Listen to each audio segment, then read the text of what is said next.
Tonight we have Dr. Eric Strauss, who is a research associate professor at Boston College. He's in the Department of Biology, although he actually interacts with our department because he's director of the Environmental Studies program at Boston College. And several departments, including Department of Geology and Geophysics, Department of Biology, are part of the Environmental Studies program. Eric's probably his biggest claim to fame at BC is that he's the science director of what's called the Urban Ecology Institute at Boston College. And you'll hear a lot about that tonight because that's going to be the focus of tonight's presentation. Eric got a PhD in behavioral ecology at Tufts University and has been at BC for about a dozen years. Tonight he's going to be talking about the topic urban ecology, a new science for revitalizing America's cities. And I hope you'll all be revitalized by his presentation tonight. Thank you, John. Thank you. I've been warned that this is sort of a rabble-rousing crowd, which is delightful. And you come with a reputation. It's delightful to be here, and I thank John and the folks here for inviting me. I've come out from the city, and we're going to talk a little bit about urban ecology, and that sounds, a little bit oxymoronic, like jumbo shrimp. And when I was an undergraduate preparing to do my graduate studies, and I ended up doing my doctoral studies with an endangered shorebird, the only students who were staying in the urban areas to do their work were those students who weren't funded to go somewhere else. Because as everybody knows, real ecology begins with a plane ride, and then increasingly more primitive forms of transportation until we end up getting off of an ox cart somewhere, and then we pick up our binoculars, and that's where the science begins. And we've learned a lot about ecology in doing those kinds of studies, but traditionally ecologists have really considered systems devoid of people. And in that sense, the science has not been in service to the largest community of people, which are those who live in cities.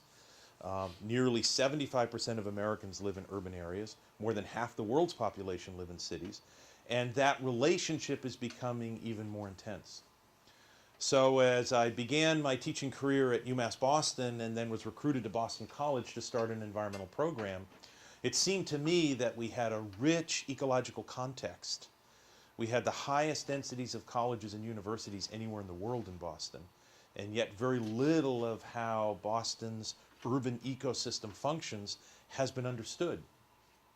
And if we think about the incredible importance of having science that's in service to those who are of highest need, then we should be thinking about how the science of ecology can inform how we treat issues of sustainability in urban areas. And there was an important interdisciplinary urban meeting in 1990 in Calcutta. And part of the Charter of Calcutta emerged with the idea that we must cease seeing the city as a problem, and instead we must begin to think of the city as the solution with respect to environmental and social challenges. And when I talk to my students, they don't remember this, but you folks all do. The summer of 1969, when the Cuyahoga River in Ohio caught fire and burned on and off for 10 days. And you also probably remember that this was a time when color television was first arriving. And these images, both metaphorically and really burned bright in the eyes of the beholder. And in a sense, this was a death knell for our vision of cities, especially in the United States. For nearly 1,000 years, cities had been considered really the beacons of culture and learning and wealth all across the world. And yet, after World War II, we had a tremendous movement in this country, fueled by an increasingly wealthy and emerging middle class, that we will define success in the United States by going to school, getting good grades, all those kind of things, but then earning enough money to move out of the city and move into areas that we now call the suburbs. And we're going to talk about that phenomenon in just a moment. And it was images like this that reinforced the idea that cities in America were sites of decay and were sites of abandonment and were lacking the kind of social cohesion that we were hoping to build in our suburban communities. And I'm here tonight to talk on a number of different perspectives, but for us to really begin to think about this notion of urban areas as agents of the solutions for the kind of challenges that we're facing with respect to global climate change and environmental sustainability, which arguably are the most complex and challenging enigmas, if you will, that the generation that will follow us will have to solve, because we really are in an arena where we are at the stage of a crisis. So I want to spend about an hour with you folks, and I encourage you to ask questions because I want this to be a dialogue and not a monologue. Talking about the nature of urban ecology, and I want to talk a little bit about the particular projects that we're involved with at Boston College as part of the Urban Ecology Institute. We're one of the 25 centers and institutes at the university. We have programs that involve education, community forest partnerships, and what we call a natural cities program. Our mission at the institute is to promote the stewardship of healthy urban ecosystems by improving science and civic education for middle and high school youth, and by working in urban neighborhoods to help restore their natural resources. Our focus is around urban neighborhoods, and our work involves, and all work involves, a theory of change. And our theory of change is that social and environmental well-being are inextricably linked.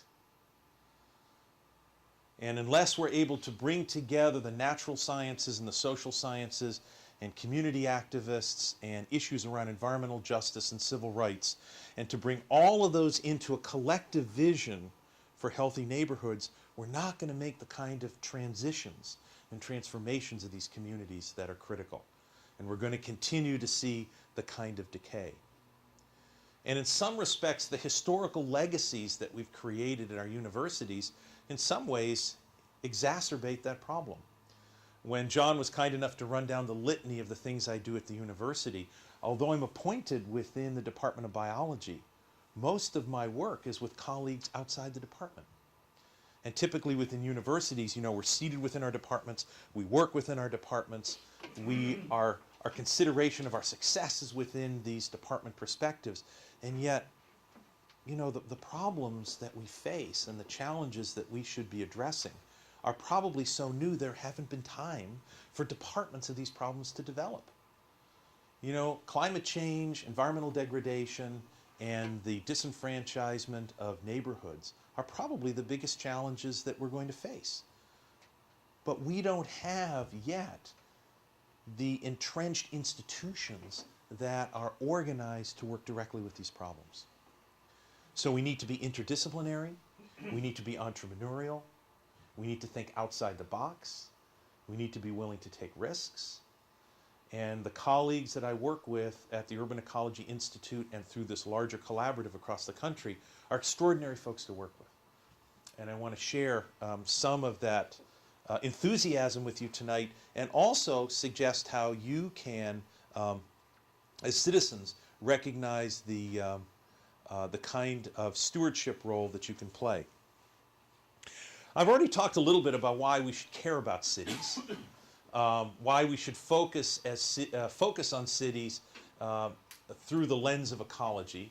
First of all, the majority of the world's population now live in cities. Worldwide, it's more than 50%. In the United States, it's over 2/3. And in the wealthier nations, this current pattern we have of exurban sprawl is the most ecologically damaging model we have for development. And when I say that statement, especially when I come out to gorgeous neighborhoods like Weston, I want to make sure that people understand that as an environmentalist, I don't enjoy the game of finger pointing. And when the model for suburban development emerged at the end of the Second World War, it wasn't like some people sat down in front of a drawing board and say, let's develop a way for humans to live that will have the maximum negative impact on the environment. That's not what they did. Suburbia was a celebration of all that was extraordinary about this country at that time.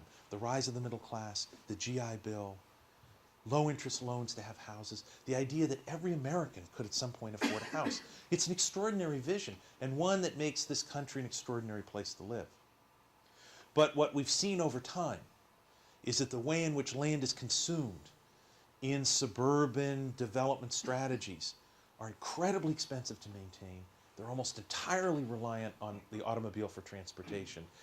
And yet they have none, or typically have none of the advantages that happen in rural living, which is where you take your water up from the ground, you use it, you filter it, you put it right back into the same aquifer. That happens in rural systems. In urban areas, you have to import all your resources. We'll talk about that in a moment. But you generally have people living at high enough densities that your ecological footprints are constrained. You move to a model of exurban sprawl, you lose the advantages of the rural living and you lose the advantages associated with urban living. And you end up having an impact per person that's extraordinarily high. And it's unsustainable as a model for world development. Right. I mean, that's the key thing. Why does it work in America? Because we're 5% of the world's population, we have 40% of the world's resources. We can make it work because we can pay the extraordinary cost of making it work. But it's not an exportable model.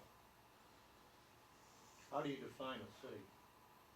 We use the general U.S. Census tract data, and I can provide that information for you. It's a pretty, it's a particular formula that they use. So, Population? yeah, it's population density per area. The quality and character of the urban landscape is how people view nature. If most people are living in cities, and most young people are growing up in urban areas, how we care for the cities and how we care for open space in the city is defining to them the role that humans play in the environment. It's not good enough to take young people on a meaningful experience and take them out to an area that is pristine and then bring them back to the city. It's a subtle or even not so subtle way of saying, you know what, where you live really stinks. What you need to do is stay in school, make enough money, and then you can afford to move on out to some place that's better. As opposed to empowering people to love the neighborhoods they're in and saying, I can take a role in transforming the neighborhood. And that's one of the revelations about urban ecology is that we don't think of cities as a collective whole. We think of them as neighborhoods. And we're going to talk about that in a little bit. We're going to talk about the notion of social cohesion and the kind of forces that make for healthy neighborhoods. By focusing our research efforts on urban ecology, cities can become more livable, and we can begin to remove the pressure that exists on the remaining open space that we have. I'm not here saying that open space isn't precious. It's absolutely critical. But the current model we have of consuming open space, if we keep going the way we are now, there isn't going to be much open space left in the next 75 years. And also, and this is one of the things that I'm most hopeful about, is that the nature of cities and their challenges can be understood from an ecological perspective. So many of our urban challenges have been so deeply politicized that somehow they become red or blue issues. You know, since when does healthy air and healthy water and freedom from asthma and other types of environmental insults have to have a political label? If we can reapproach these issues from an ecological standpoint, we can get a timeout, if you will, from the kinds of political fights that have been happening around urban challenges as they have been recast over the past 100 years, and begin to think of them from a more politically neutral perspective, where we can begin to make some inroads.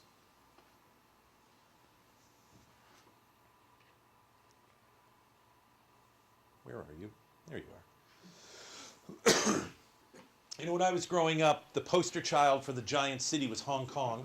And I don't know how many of you have had a chance to go to Hong Kong. I had a colleague who just came back last week and brought me lots of fresh photographs that because of the constraints in our time tonight, I don't have time to show you. But you know, this used to be considered one of the world's biggest cities and most densely populated cities. It has 10 million residents on what amount to about 1,000 little islands. But it's reached the most build out it can get. They can't build the buildings any higher because they sink into the ocean. So they've really reached the maximum. And so a city of 10 million doesn't even make the top 15 anymore. The biggest megacities in the world now have at least 15 million people. Some of them have at least 20 million people. And of the top 15 urban centers, 8 are in emerging nations. So if you think we have a challenge managing our urban resource base, imagine what it's like in Mumbai or Sao Paulo or Beijing or Calcutta as these people try and deal with these kinds of development. You know, as a nation, we're losing a leadership role in so many branches of technology, whether it's stem cell research or whether it's software design, but we have an opportunity to be a beacon of hope and technological advancement for how we can build healthy cities. We know what the challenge is like. Here's the ecological footprint of the city, if you will, the urban footprint of Baltimore and Washington, D.C., as it was in the just antebellum period in the United States. And here is what that city footprint looks like 100 years later as the urban area has grown. And any of you who have flown in an airplane down the East Coast know that basically from Portland, Maine to somewhere south of Virginia, if you're not passing over water, you're over a city. It's the megalopolis. And here is some really stunning data. And the fellow who provided these data for me has just come out with a new book, which I wanted to get a copy so that you guys could see it. Here is some data on population and land use change over a 20-year period of time from 1970 to 1990. And some of these older cities like Chicago grew only by about 4%, but their land use grew by 50% in that period of time, the size of the city. Los Angeles, you know, the poster child for sprawl, increased its population by 50%, increased its land use by 300% in that period of time. New York City, 8% growth, but 65% increase in land use. Seattle growing by a third, the fastest growing city in this sample per capita, but more than doubled the rate of land use compared to the rate of growth. And some of this is a result of an increased wealth per capita and the ability to acquire more land. But it is also a function of how we're valuing land and how we're clustering the way in which people live.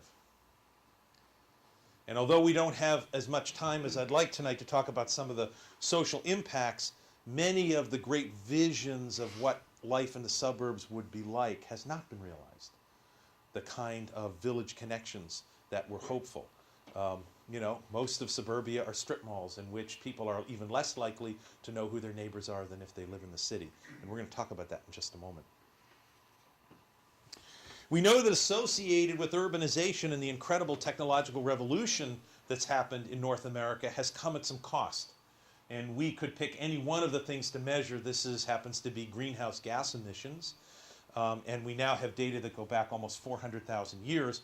But we're seeing an extraordinary peak in greenhouse gas emissions associated with the initiation of the petroleum era.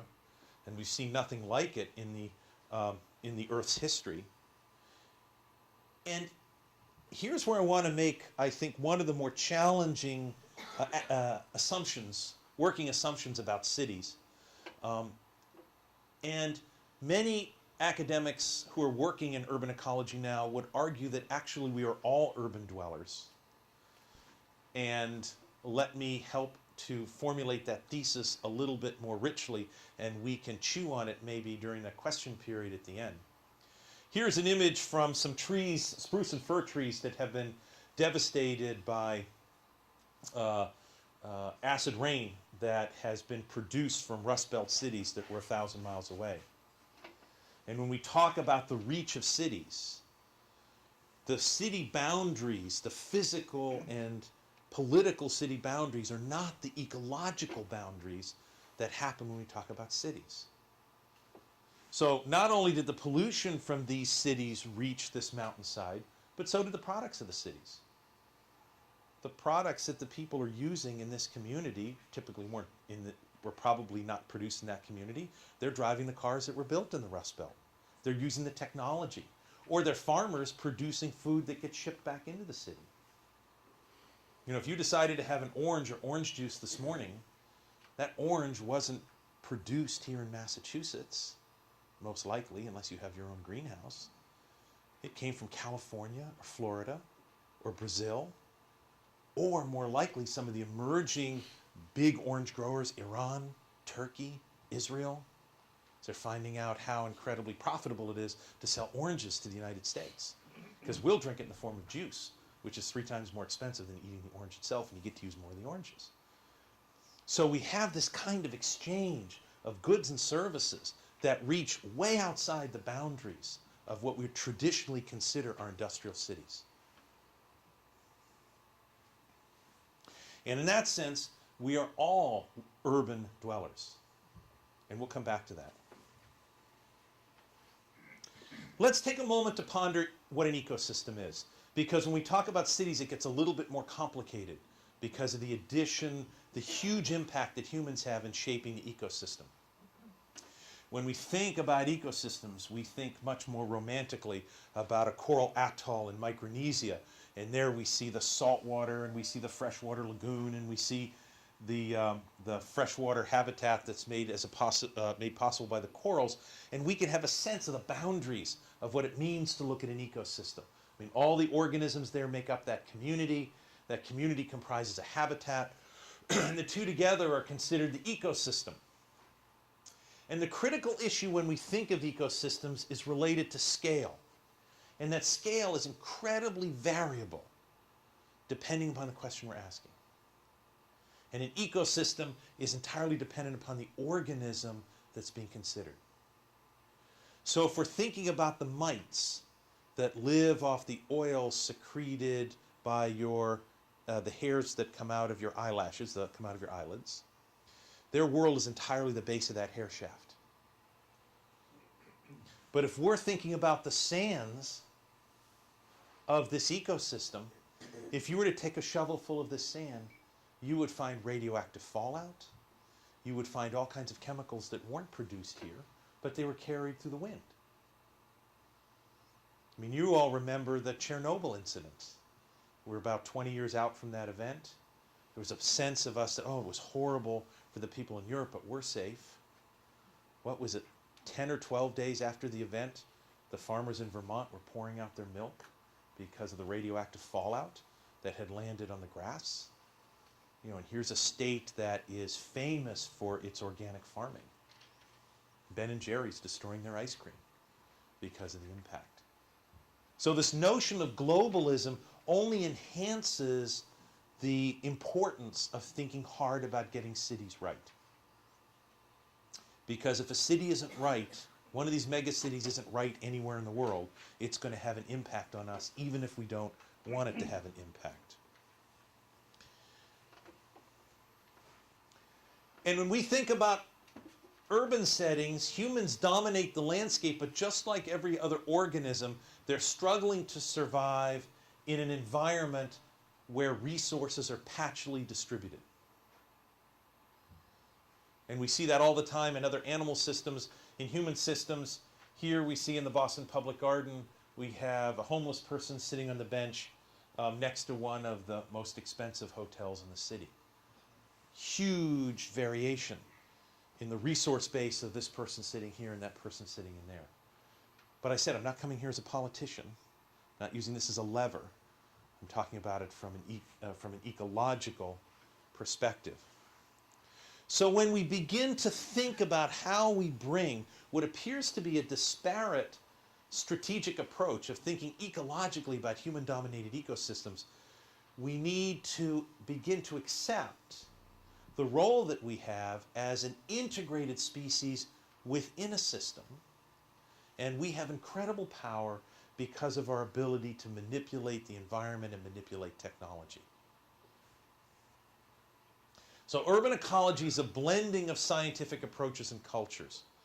The shape and dynamics of cities are the result of physical, biological, and social forces.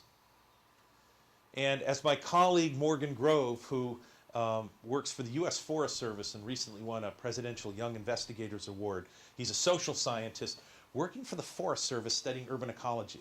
I mean, talk about sort of an oxymoronic notion. But the Forest Service gets it, man. They get it big time. Because you know what? East of the Mississippi, it ain't about the trees lying sideways on the truck. It's about the trees standing upright in the cities that people are concerned about. And so he works out of the Northeast Research Station, and he's fascinated and focused on the role that urban forestry has in maintaining social cohesion. because those standing trees in cities are as equally as important as the board lumber is that builds the houses, because of the role that trees play in cleaning the environment, shading the environment, modulating the temperature, and creating places that people want to live. So he points out that humans, like every other species, are not exempt from physical, chemical, or biological forces, and they're shaped by the force of evolution. We exhibit social and cultural behavior, and those social and cultural traits are fundamental responses of humans to their environment. He's saying, look, we can't separate this. So we take this back to a scholarly level. We can't separate the social sciences and natural sciences. Not if we're going to try and do work that's in service to communities of need. And so in an effort not to put everyone to sleep, we won't stay on this slide for very much longer. We'll just have you memorize it, and we'll do a blue book final at the end.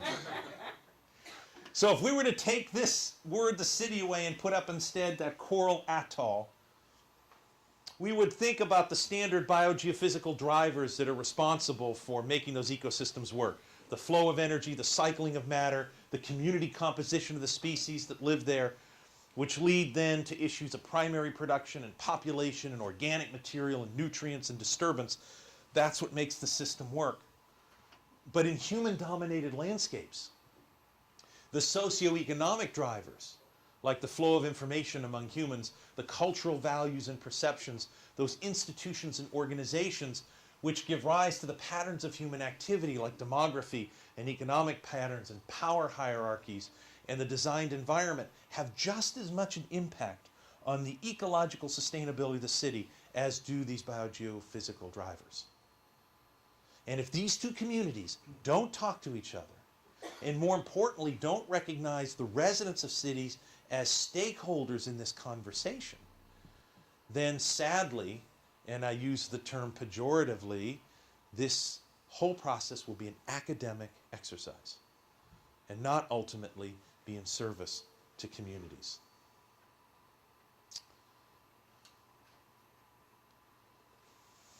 So thinking about cities or thinking about a synthesis of ecological process, biodiversity issues, population biology, public health, evolution, and of course this great challenge of scale. And by the way, anyone who's interested in getting a copy of this PowerPoint can just email me, and the email information is at the end. So if you're a teacher, you want to use this, we'll send it to you, so you can use it with your students.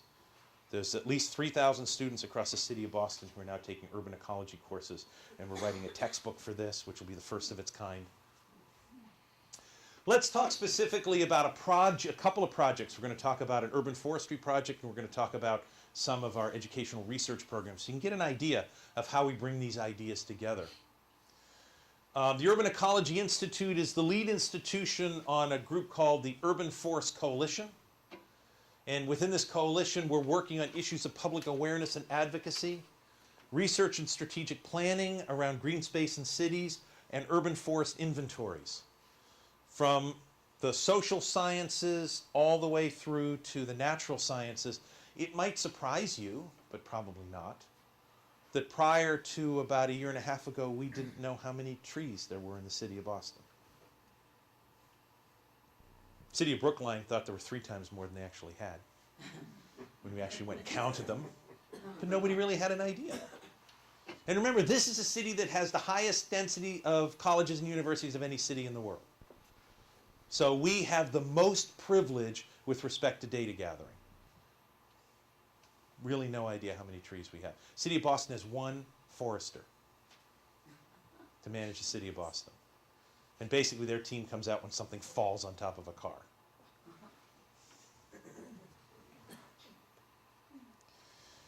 So what we decided to do about 3 years ago was to engage the local community in an urban forest inventory, the so-called GBUFI, Greater Boston Urban Forest Industry. It's state-of-the-art. It's a GIS-based inventory of the urban forest in Greater Boston that includes a detailed inventory of all the street trees and remote sensing analysis of the overall canopy. Yeah? GIS? Yes. Graphical information systems. It's the ability to digitize maps so you can create layers, and you also use satellite tracking systems to truth your locations. You'll see as an example when I show you some of the maps. So, and we'll talk about this in more detail in a moment, but here's a huge project. No university is going to take it on because it's going to take too many person hours to accomplish. There won't be enough publications related to it. So it's a project that's incredibly useful as a community-based project because it allows people to take some control in their own neighborhoods. And when you want to stand up for issues of environmental justice, it's valuable to argue about issues of fairness, but boy, is it more powerful when you can argue with data. So we had schools doing these inventories, we had community groups, we had volunteers like yourselves, we had people as young as 9 years of age, people as old as people in their late 80s. It was used handheld computers, and every tree was located with satellite technology, its health, its species, its age, its height, particular disease status. And it allowed us then to create these digitized maps of neighborhoods, this one being in Roxbury, one of the poor communities in Boston. They have a total of 2,064 trees, 71 of which were dead, 298 empty tree pits that had not been filled. And we know, not only do we know the exact locations of every tree, every one of those dots represents a tree of which we have about 100 data points on each tree. Yeah. Is that Mission Hill never left? Yes. That high concentration? Exactly. Excuse me. So we have very detailed here, this happens to be from East Boston. We know the individual species identity of the communities of trees. We have information related to their condition. In East Boston, there are a little over 2,200 trees, of which 44 are dead, over 200 empty tree pits. About 2/3 of the trees are in good condition. That's actually good news. By the way, this effort is now being recreated in Los Angeles, where they're starting to do an analysis.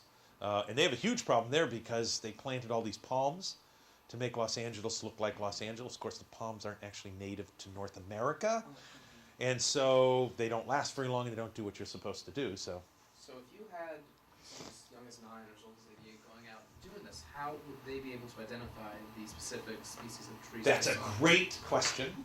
So how do you take people who are, let me paraphrase, who are not then yet experts in what you're asking them to do? You have workshops, and we ran over a dozen different workshops. You have them go out in teams. You have members from the university go with them, and then the folks, some of the folks become team leaders, and they can form new groups. You have them take leaf samples when possible. You take digital photographs of the trees, and anything that is difficult to identify the species, you send an expert out to do it. Yeah. I just want to say that sounds to me like you were, by making people more aware of the trees around them, they're almost more proprietary towards them. You're absolutely and the hitting this community, right. They care, and the little kids. The two things that happen that have the most social value, and not necessarily ecological value, but social value, is that people working in these groups get to know their neighborhoods. They become less afraid of their neighborhoods, and they know their neighbor's name. And if we have time, we'll talk about that, and someone could bring that up in a question. There have been some very interesting social research done on the role of cohesion in neighborhoods. And it turns out that whether neighborhoods are wealthy or impoverished, the social cohesion is based upon individual knowledge and networks. But at the same time, they're caring, the kids are learning to care about the That's trees. right. They're less likely to In their harm own the neighborhoods. And so some of these trees are getting named by students, just like the coyotes that our students are studying. So we get incredibly detailed data. Here are the various neighborhoods of Boston. And again, you can't, most of the folks in the back room probably can't even see this. But what you do see is there's existing tree cover, and these data are gathered using software called the Forest Opportunity Spectrum, which allows us to do sophisticated analysis of satellite images. So overall, Boston's tree cover is about 29%. There's about 30% of the area that's impervious and wouldn't be suitable. But our target goal is that we could reach about 41% tree cover if we chose to do that. And we'll talk about why that's important in just a moment. And there's actually a couple of more slides here. That'd be an additional 41%, correct? No, that would be to reach a total of 41%. What is tree cover, an area? Tree cover is, the easiest way to define that is if you were looking out of an airplane at 30,000 feet, the part that you saw that was covered by the tree canopies. Oh, it's an area. It's an area. So for instance, we've done analysis of the existing tree cover using another software program called City Green, which we're also training high school and college kids to use in the city. And it can measure the dollar value impact of the trees that we have in the city. So the dollar value impact is measured by the removal of things like carbon monoxide, ozone, nitrogen dioxide, and also carbon sequestration, suggests that on an annual basis, the ecological services provided by the existing urban tree cover is about $2 million a year. Because having trees in your city is not free. They have to be pruned, they have to be cared for. Sometimes they fall down and people get hurt and sue the city. And so when it comes to managing trees, we have to have some kind of economic basis by which we measure the efficacy of those trees. Is each tree given a special number? Yes, yes, and tracked. So looking ahead for our strategic planning, we're working with community groups to set urban tree cover goals. From an environmental justice perspective, each neighborhood ought to have its maximum achievable tree cover. We know that as you increase tree cover, you reduce the heat island effect of cities, which is a way to modulate climate change, and we have very, very positive impacts on air quality. And then another more neighborhood-focused part of this is a program we call City Roots, where we work with local neighborhoods to plant trees and transform vacant lots in urban areas. And so far we've done about 100 vacant lots across the city. And measured by the total number of trees you plant, it's a relatively small number. We've planted about 104 trees, of which only 2 have died in the past 3 years. But in the context of how it transforms neighborhoods, it has a much, much greater effect. Question? Yeah, Has your survey only been of the public areas like streets? that's a great question. When we talk about street trees, we're talking about those trees that are not in parks, but are growing alongside public ways. So Boston has about 30,000 street trees. So is there part encouragement and tax incentives to owners of private land to put trees in there? Yes, at least it's happening slowly. You know, insurance companies feel much better when you cut the trees down around your house, even though that can increase your energy use by 1/3. You know, it's amazing. I mean, deciduous trees do wonderful things for you. They have these leaves that absorb all this heat in the summer when you don't want the sun to strike your house, and then the leaves fall and let the sunlight through during the winter months, and yet they always break the wind. And you know, they're just extraordinary in their ability to reduce our dependence on fossil fuels within our homes, and yet we, you know. Yes, I'm sorry. Aren't you undercounted? If you're not counting the parks, haven't you really undercounted a lot in Boston in particular? When we do, we're counting, so as far as knowing individual trees, yes. The urban forest cover analysis measures everything. That's the 28%? Yeah, the 29% is that's a great point. Thank you for bringing that up. The 29% represents total tree cover, and that's taken from satellite imagery. But the 30,000 Are the individual street trees. does not include. That doesn't include all the trees in the parks. So let's take a look at an educational role in the few minutes that we have left. And you might pose a question, how does urban ecology relate to public education? And we argue that public schools are poised to contribute to science in ways that most universities can't. And I've alluded to this in the beginning when I said that typically the kind of long-term commitments necessary for ecological change are not the kind of studies that universities get involved with. You know, most of our research is done in collaboration with our graduate students. And if you're talking about baking a graduate student in the oven, they take 3 years to make a master's student and about 5 years to make a PhD student. And so you want projects that are 3 years or 5 years in length. And that works well for certain kinds of research. But the challenge is that when we're trying to sort out the variability in ecological systems, 3 and 5 year windows don't give us much insight into the nature of ecological systems. Now, the National Science Foundation has begun to recognize that. They're now funding across the world 30 long-term ecological sites that are expected to go 50 years. And 2 of them are in cities. One's in Baltimore, one's in Arizona, and Phoenix, and we work closely with those folks. But we're trying hard to find ways to recreate some of those protocols and answer some of those questions without spending the kind of money that those cities are doing. And so we think that students can make meaningful contributions to science because repetitive studies are advantageous to school systems.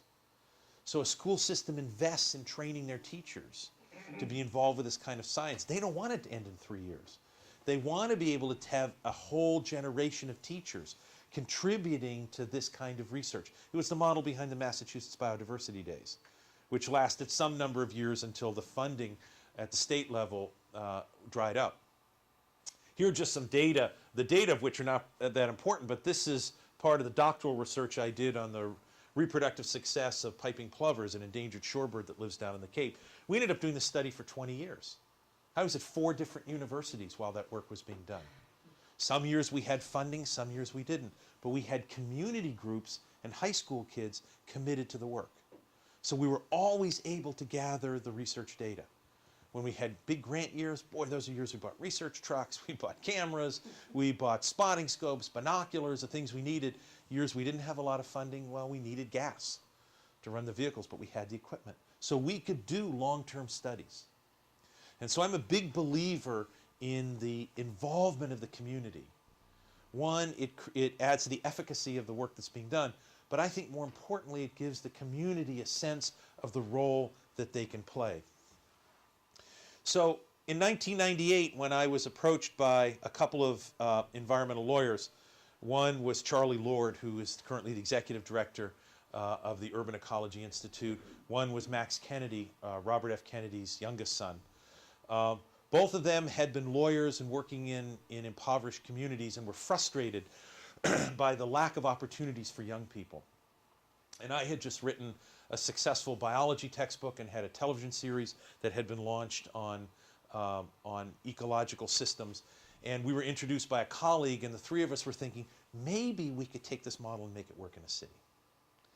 And we convinced our dean at the time, Robert Barth, to allow us to start this institute, the Urban Ecology Institute, and allow us to raise funds extramurally for this institute that would be dedicated to transforming urban communities.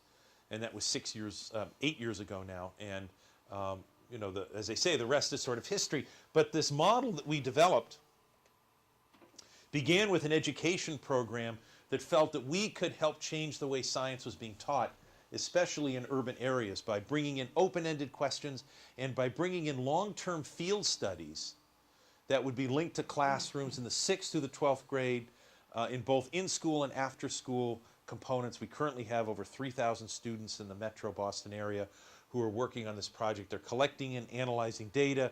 They're reporting and presenting at meetings. Has MCAS cut into this? Oh yes, I'm going to get to that in just a moment, because you got to be smart about this stuff. Our service that we provide to teachers involves training and workshops, curriculum materials, field support from AmeriCorps Vista, funding for equipment and transportation, summer graduate institutes that I teach at the Urban Ecology Institute, field-based consulting from our staff, a mid-year annual student conference, and a conference at the end of the year. And we achieve this through a community and university partnership. You know, I'm here just representing many people who are committed to this, including folks here in the geology and geophysics program. Alan Kafka has been a wonderful contributor to this program, as have been great folks at the Lynch School of Education like Mike Barnett and Kate McNeil. And we've been fortunate enough to receive 4 major grants from the National Science Foundation that have helped to jumpstart this program.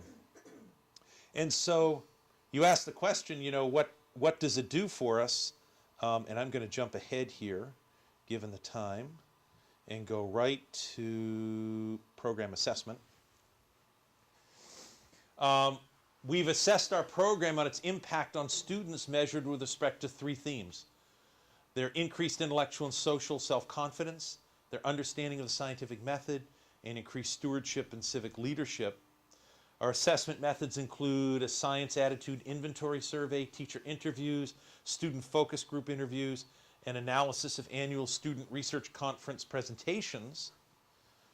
And we're delighted to report that we're having a positive impact. If we take a look at the students who are involved in our program and measure their self-confidence with respect to school versus control students, our students show a marked increase in self-confidence having participated in our program. Control students in pre and post assessments show no change. With respect to interest in science, students who participate in our program, both males and females, show a dramatic increase in science, while typically what happens in public schools is student interest in science declines over the years. And in civic responsibility, our students show a significant increase. And let me remind you, or at least introduce the idea, that our programs are not targeted at the talented and gifted students. We're working in the schools that have the highest amount of need. You know, when we first started the Urban Ecology Institute, we had lots of very talented teachers coming from wealthier school districts who we were glad to have working with us. But it's sort of interesting, it's sort of a self-fulfilling prophecy. They're great teachers from great school districts, and strangely enough, they do well with their students. They would do well with our students if we left them alone. And so it was clear from our mandate from the dean at the university and from our board of directors that we need to be working with those schools that were showing the lowest MCAS scores and those teachers that were having the most challenges in their classroom. And so we began by around 1999, 2000 to focus on those schools, and that's almost entirely our focus now. Other teachers are welcome to come to our workshops and things like that, and we're happy to provide the curriculum, but our daily input into those schools is limited to those schools of the highest need. I want to finish by just talking about one other study that we're doing that I think is kind of interesting. And it has to do with the impact of urbanization and changes in land use. As you probably are all aware, especially living in Weston, you have coyotes as neighbors. And if you've lived in Weston long enough, you'll remember a time when you did not have coyotes as neighbors. Although the Pilgrims make reference to a brush wolf that they were hunting and using their pelts from. And those were probably the larger eastern coyotes. Our team has been studying coyotes down on Cape Cod for almost 15 years. And one of the more radical ideas that we hatched was that maybe we could move this coyote study into the urban context, and we could get high school students actually to be studying coyotes. I mean, you want to talk about what they call a charismatic megafauna that generates opinions and emotional responses. As one of the biochemists who sat on my PhD examining committee told me, she said, when it comes to science, especially ecology, Eric, there will be a lot more known than is actually true. And when it comes to coyotes, it's absolutely amazing. As I say to students, coyotes are just the classic last immigrant group to get to Boston. And so they are blamed for everything that goes wrong. There are a lot of cats that get, you know, that disappear in the city of Boston. But you know what? There are still cars on the roads. And there are still people picking up cats for pets. But you lose your cat, and it's automatically to a coyote. And it's funny because, you know, I do a lot of talks about coyotes around the city, and someone will come to me and say, my cat was eaten by a coyote. You know, what are we going to do? I said, what evidence do you have that your cat was eaten by a coyote? It didn't come back. And I said, well, yes, I mean, it's certainly possible if coyotes are there, but, you know, we go through a lot of coyote droppings, and we don't find as much cat hair as you folks would think that we would be finding. So we initiated a coyote study in the urban context. I mean, coyotes are an integral part of human history in North America. There's strong linkages to both Native American cultures and Western expansion. And I think of the recent movement of coyotes east as a classic immigrant tale. And really very little is known about coyotes that live close to people, especially in cities. The Urban Ecology Institute coyote study is the first to examine the role of suburban and urban coyote ecology in the Northeast. And the long-term nature of the research fits into the model of how we do our studies. Excuse me, how is it that these kids are able to actually be cradling coyotes? It's anesthetized. I'm sorry, I'll get to that. Fine. This one's not. I'm going to show you some video footage when we're done of the pups we raised by hand. This is one of our hand-reared pups. This is John Way, who just finished his doctoral thesis at BC and is now teaching full-time at high school, committing to the needs of high school students as he does his postdoctoral research with us. The objectives of our study in the urban area is to describe their home ranges and group sizes and movements. We're interested in how these activity patterns of our Cape Cod study, which is more rural, compare to the urban coyotes in the Boston metropolitan area. And we also have a study on a captive population at the Stone Zoo. Question, can they interbreed with your dog? They could, they can. And there's some evidence that they occasionally do. The genetic analysis that we've been doing of our coyotes indicate that there are both wolf and dog genes in the coyotes, which may help to explain why coyotes on the East Coast are weighing 40 and 50 pounds, where coyotes in the American Southwest are weighing 25 and 30 pounds. I've never heard of coyotes in the city, but I believe you. Oh, they're everywhere. They really are. We have a collared pair that are living at the Fleet Center. And in fact, one of their offspring, who is wearing a collar, when he dispersed to Rhode Island. Moved almost 100 miles. But they can move 10 or 12 miles in a given night. We have students doing radio telemetry studies, and these dots represent individual radio locations. And we can use those individual data to develop home range models for individual coyotes. These are data from Cape Cod. And you can see that the home range sizes vary pretty dramatically. And we can talk about some of those reasons. Here's why you don't see coyotes. Here's when you're awake, from like 6 in the morning until around 10 o'clock at night. And here's when the coyotes are active. So they're like, they do the swing shift. So we're diurnal for the most part, and they're nocturnal for the most part. The times that you see coyotes during the day are periods of time when either young are dispersing, and they tend to be making mistakes by being out during the day, and in narrow windows of time when the young are just finished weaning and they're still growing really fast, and so they need so much protein that the parents have to hunt 24 hours a day in order to serve the needs of the offspring. Do they attack people? There have been a total of 6 incidents in Massachusetts since we've been keeping data of human-coyote interactions that ended up in violence. They usually result in somebody being bitten. In 3 of those instances, the coyotes were rabid, which sort of puts them into the rabid animal category, which is sort of a different issue. In the other instances, they have been associated where a dog and a coyote have been fighting, and the people try and get in the middle to split them apart, or there's a coyote on the deck eating the cat food, and they try and get the food away from them. So there's some very simple things you can do that if you have ever lived with wild animals, mistakes you don't make, like leaving food resources around, and then you just don't have incidences with them, because they are, for the most part, very curious, but they are not, for the most part, particularly violent. I want to end the formal part of the conversation here because I want to leave some time for conversations. You can visit us at our website at www.urbaneco.org. You can go to the Boston College Environmental Studies site. You can send me an email. You can call me on the phone. I even open letters and answer snail mail. And I want to thank you folks for joining us tonight. I want to end by showing you a little bit of footage of some coyotes from our study area.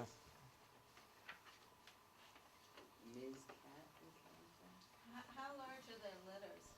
They usually have somewhere in the vicinity of of about 4 to 7 pups. So here's a typical coyote as it is encountering a busy road. Oh, no, no, no, no, no. Where? Oh, come on, you got to be up here. There we go. This is a coyote in a suburban neighborhood. It's sort of next to a road. Casper was hunting for her pups during the day. She doesn't really want to cross that road during the day because it's too busy. So she's going to go back around. She eventually did cross the road. But people just don't end up seeing them. Here's a coyote that we captured, put a radio collar on, about to release her.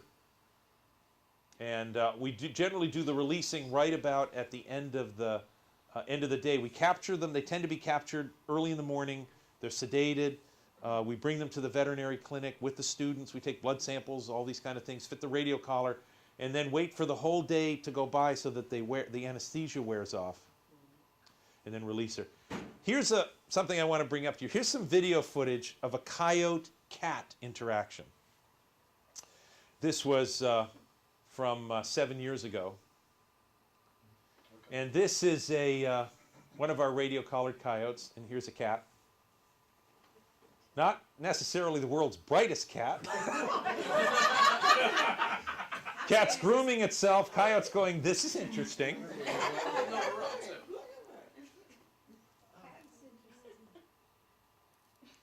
Ears up. A little bit concerned. Look, this ear's going back. That's a signal. This is not a coyote that's saying, oh, there's dinner. This is a coyote going, I'm not sure. I've seen these guys. I don't really know. I'm going to come a little bit closer. And wait. Very interested in what it's seeing. Those big ears are a characteristic. Yes, yes. See, people, when they see coyotes, they think they're much bigger than they are because their legs are so long and their ears are so big. They're really scrawny things. Cat's still cleaning itself. Oh Oh. my God. Okay, now that's it. All right. Now it's getting interesting. This is a classic feel-it response, making itself look bigger. So much for that cat is either dumb or brave, I don't know. Oh, wait. On the there, it looked like the coyote realized the Cracked the camera was camera, at yeah. It's heard the whirring of the camera motor. Oh. So it doesn't even, now it's, is it more afraid of the cat or is it more afraid of the camera? Not looking back at the Look at the cat. different pelage, the white and the gray. You're going to see this animal later when it's an adult. When it's How more, old is it? about 2 years at this point. He's probably wondering whether they're going to pay him royalties. Yeah. I can't believe this. The cat is driving the coyote away. In a moment, you'll see the cat start to chase the coyote into the woods. Oh, for God's sake. So not all coyote-cat encounters end up, look, the cat, fur still up on the cat, tail swishing. Yeah, I'm going to go after this damn coyote. Yeah. Easy to be brave when already the coyote's in retreat. Right. Where was he taken? This is down on Cape Cod. Oh. Here are pups from one of the dens. This is a natural den. And these pups are about between 8 and 10 weeks. What do they eat? Rats? The parents will bring anything from roadkills to squirrels to mice, rabbits. What's the interaction with them and red fox? Very little. They try and the red foxes will just do just about anything to avoid a coyote. Are they in the city as well? Yes. But red foxes weigh less than a cat. You know, foxes weigh about 9 pounds. Your cat weighs 15, and so a red fox is a better prey item than a cat. That's a dominance move that that animal's doing. It's called a cover position, and those early interactions end up being really important. This is a coyote that we just captured or about to anesthetize. I want to just show you this last piece here. Here are the pups that we hand-reared from a nuisance den in Falmouth. They dug them out and they were going to gas them, and we arranged for the Stone Zoo to accept them when they were old enough to go to the zoo, so we raised them by hand for the first few months. A nuisance. Nuisance den. It was a den under somebody's deck. Oh. So, there you go. A little bit of information on urban ecology, a little bit on what we do as scientists. Could you put the last slide back up with the webpage? I can, I will do that very thing. And while he's doing that, we're open for questions and discussion. Did you say earlier that the population density in cities of coyotes is greater than it is, It's a great question. What I did, and you were close, what I said is that the territory sizes of coyotes in cities tend to be smaller. The question of how many coyotes there are, as long as we've been studying them, we're feeling less and less confident about actually calling out a number. Because when the coyotes that are visible to folks are usually the ones that are dispersing. And so, for instance, that coyote that dispersed from Boston to Rhode Island would have walked through many, many neighborhoods and would have been counted as a resident coyote in any neighborhood it walked through. So we do know that the territory sizes are smaller in urban areas, which means there's a potential for higher density. But what we don't have a good handle on yet is reproductive success. You know, that study needs to go on 15 years because we need to know, what happens to the pups, what happens to the grandpups, how many generations. We need to see 2 or 3 generations of life cycle to understand whether cities actually produce more coyotes or whether cities might be magnets for coyotes because of resources available. The reason I asked that, I put it in that context, is that our lab also does research with crows. And it turns out that cities end up having very high densities of crows, but crows don't generally have very high reproductive success in cities. So cities end up being recruitment areas for crows. They'll be here in those large roosts, but then they tend to disperse back out as breeders. Yeah. Is your Urban Conceal website up and running? Yes. Did you try and click I on it? It tried, didn't come up? yeah. And you got this weird... This domain has just been registered? Yes, what we did, and would happen today, wouldn't it? We just switched servers. Okay. We're no longer using the BC server to provide these resources. So if you click on it tomorrow, it'll be back. Sure. I know I clicked on it this afternoon. The first thing I thought is, okay, what have I done wrong? Because we've had the same location for years, but we just hired a firm about 6 months ago to completely redo our website, and we must be going live with it tomorrow. That must be what's going on. Yeah, I can take it to 7 days. Other questions? Yes, sir. This particular shot, was that taken on the part of the MBTA that goes from Ashmont to Mattapan? You got it. It's like the only public transportation line that runs to a cemetery. It's beautiful. It's this looks incredibly rural, but yet it's right in Boston. This is one of the vent systems for the main water supply for the city of Boston, and there's a red-tailed hawk female sitting right on top of there. But you're right, that's between Ashmont and Mattapan. Yep, that's right in South Boston in the big marsh system.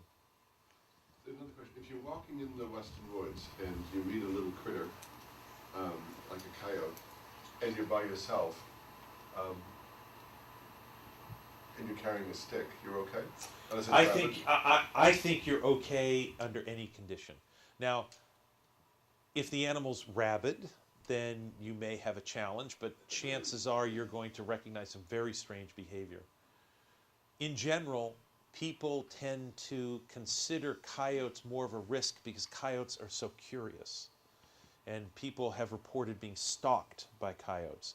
And what's really happening is a coyote's just following you because it's interested, and chances are you're going to drop some food. So there's a big difference between having an animal that's staying 20 meters away and one that's actually preparing for an attack. And we deal so seldomly with wild animals that we have a sense whenever we're in the presence of a wild animal that we're at high risk.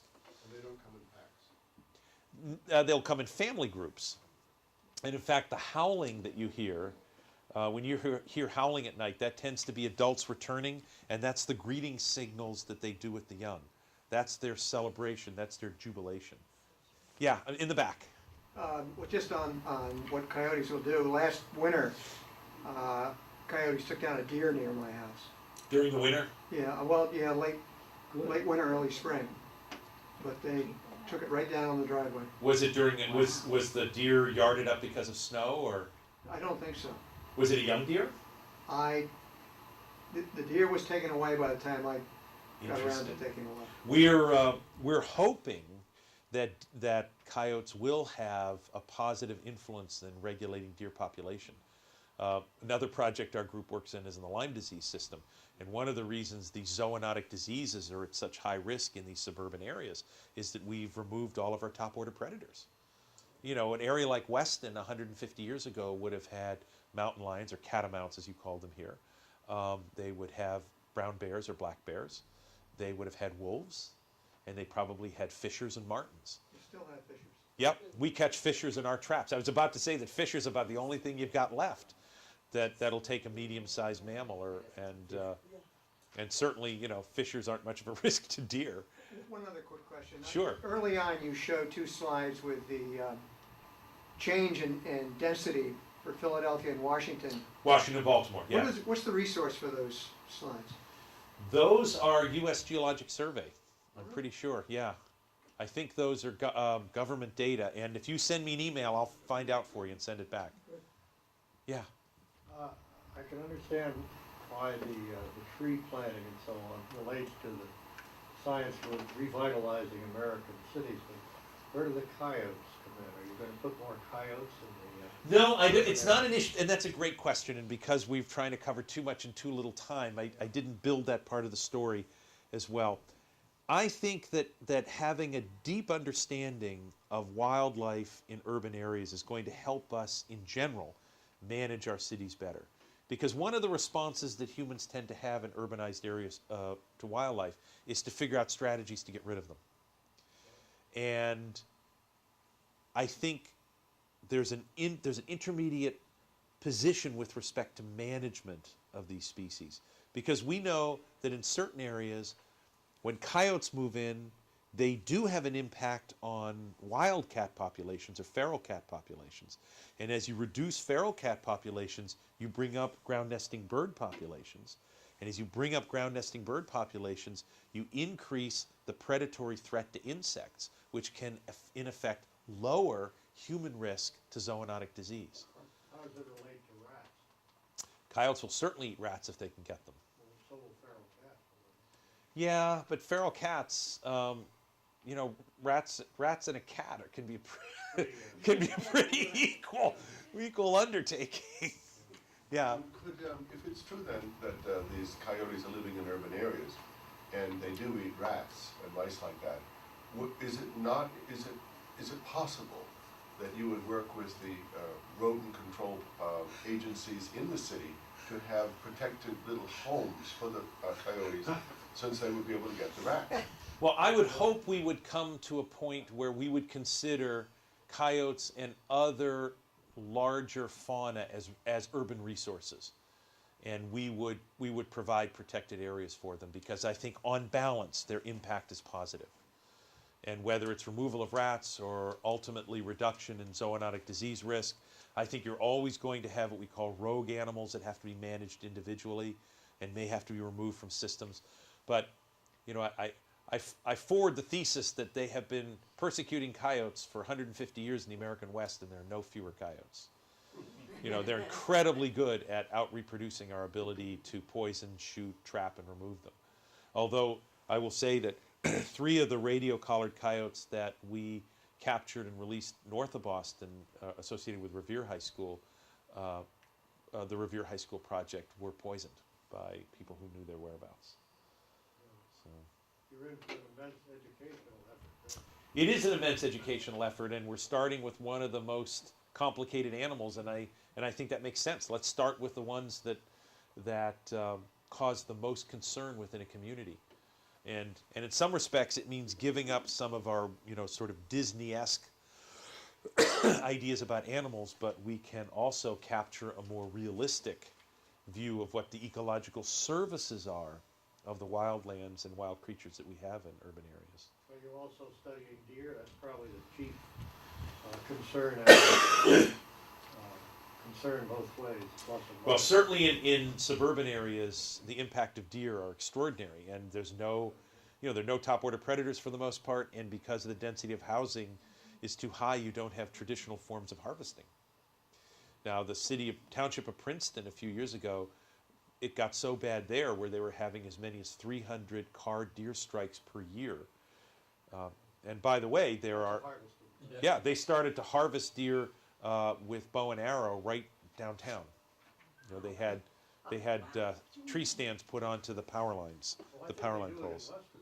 There's an area up here, where it's, posted as being a hunting area. Yeah.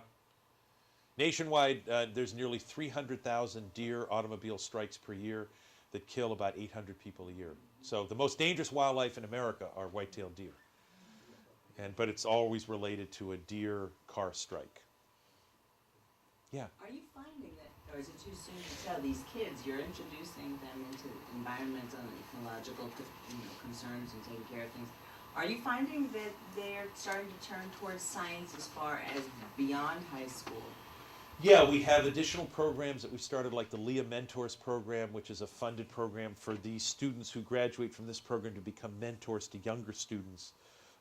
We have a program called Green Times, where we have high school students writing ecological stories for middle school students, and that publication's reaching about 30,000 students across Massachusetts. The real challenge in these things, as with any of these programs, is tracking your alumni.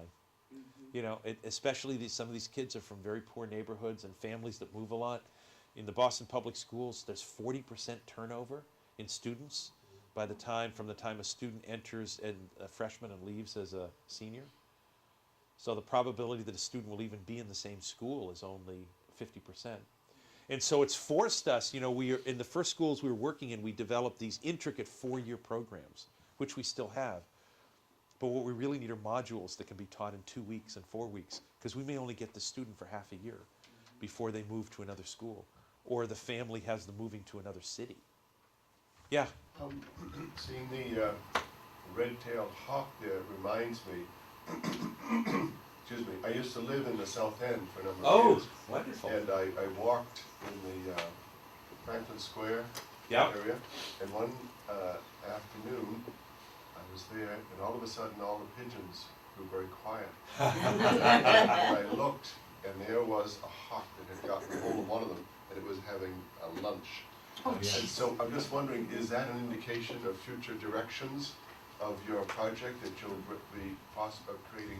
Funny you should mention that, because we had recently gotten some funding to purchase these web-based cameras that we can mount in bird nests. And we've done that down in Barnstable High School, where a colleague of mine, Pete Auger, who now teaches with us here at Boston College, has been doing studies of osprey. And I think there's a great opportunity to study raptors in urban areas. If we had a little more time tonight, we would have done the story of Pale Male, the red-tailed hawk in New York City that caused such a stir. Be real cause celeb, because of here's this beautiful hawk that's living right downtown Manhattan. And these are important top-order predators, and peregrine falcons, red-tailed hawks, and other raptors can actually do pretty well in urban areas if you just give them the critical thing they need, which is usually nest box space that's protected. And so church spires, university spires, we have 4 or 5 different species of hawks that are nesting on campus at Boston College, and most people never see them. But if you're the buildings and grounds person and you have to clean out the nest once a year, you know where they are. But they're generally low impact on the community, but important players in the ecological stage play. We used to have bats at Regis, and when I teach in the summer, the night class, when it would get later and darker, and I thought to myself, boy, those birds are up late. Bats are wonderful. Well, and then I realized they were bats, so some of the students started flipping out. Bats, I'm not leaving, oh my God, my hair. Oh, bats are everywhere. Bats and all I over said, the they're campus. eating the and, mosquitoes, Oh, yeah. just people ask for it. Yeah, if one of the great sort of ecological services you can have is to have a bat colony in your home, and you can build bat boxes so that you can attract them, because you don't necessarily want them in your attic, because they can be problematic. But the number of insects that they eat, we have bat studies we're doing on the Cape, and we're working on how to bring those into the urban area. Students are recording the bat calls, and they jam each other's signals. I mean, just incredibly fascinating animals in their ability to hunt and navigate. Yeah. Is anyone studying the red foxes in the greater Boston area?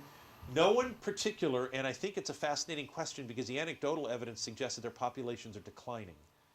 And may very well be declining. They had been declining in the late 80s to the mid 90s because of a serious outbreak of sarcoptic mange, which in humans is called scabies. It's the same.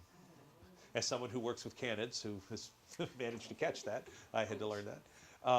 And in fact, it was my veterinarian that diagnosed that I had it, not my, not my GP, because he'd never seen anyone who, Not on humans. no, had never had scabies. She said, "You've got mange." I think that's So the fox population clearly declined in the 90s because of that, then recovered, and we're not really sure whether the population's ever going to recover to its original numbers. But then what were those numbers like? Because red foxes are not native to this area. They displaced the gray foxes. The red foxes were brought here as for sport hunting and that type of thing from Europe. So we don't really know, and that would be a great set of questions because they play a very They're far important. less afraid of humans than coyotes are. That's right. That's right. Because the stock they were brought from in Europe. You know, there's no place in England that you're not watching a human being if you're an animal. I mean, if you're a non-human animal, you know. But coyotes are for the most part pretty wary of people, and they keep their distance. But the foxes are so bold. We have a fox that comes in the morning and sits in our backyard, and the dogs are lunging at the window, and the fox is looking like, "That door's closed. I'm not worried." There was a family of foxes that was living in a field near my home and down at the end, and for about 6 years they were there. And you go down in the springtime and you could just stand there and watch the kids play. Oh, that's wonderful. The funniest thing was watching the mother pick up a dead squirrel and follow the kids around and try to drop it in front of them. They'd ignore it. Right. They weren't ready for hard meat yet. They weren't. but she was ready for them to be ready for. Yeah. Yeah. Oh, that's great. I think that some of those foxes found the rabbit hole in my backyard this summer. I don't think I have rabbits anymore, which is unfortunate. Yes, sir. Is your tree planting continuing in Boston? Yes. Yes, we'll be doing that. In the foreseeable future. We have funding for the next couple of years. We're moving the counting program to other cities. You know, Cambridge doesn't know how many trees they have. Brookline still hasn't counted all of their trees. And getting a count is just sort of the first step in beginning a transformation with respect to how the city views trees. Yeah. When you do the tree counting, do you count where a tree could go? You know, if let's say you have a road, and on one particular piece of that road, that obviously were other trees there, and they're gone. They're whole. Those would be the empty tree pits. When I mentioned that there were a certain number of empty pits, those were sites in which trees had been planned or had been previously planted. You know, a tree's lifespan in the city is a little bit less than it would be in other areas. It's about 30 years. Normally you think of a tree as about a 40 years lifespan. And in the city they last about 30 years. So a city like Boston that's had, extensive urban planning may have had 3 or 4 trees in a given tree pit. So does this, if I may, Sure. become evidence for you to present to the tree responsibility people? Absolutely. In the city and say, now look, can you, budget X amount of money? That's right. X amount And of Jim money? Hunt, who is the lead environmentalist for Mayor Menino's staff, was instrumental in getting this Greater Boston Urban Forest Coalition the kind of permits it needed to be gathering these data. And this next year is the year of the environment for the city of Boston, and Mayor Menino has put at the top of his agenda the regreening of Boston. And it was just last month that the city of Boston hosted the Nobel laureate Wangari Maathai, the African woman scientist who helped to plant over 1 million trees in sub-Saharan Africa.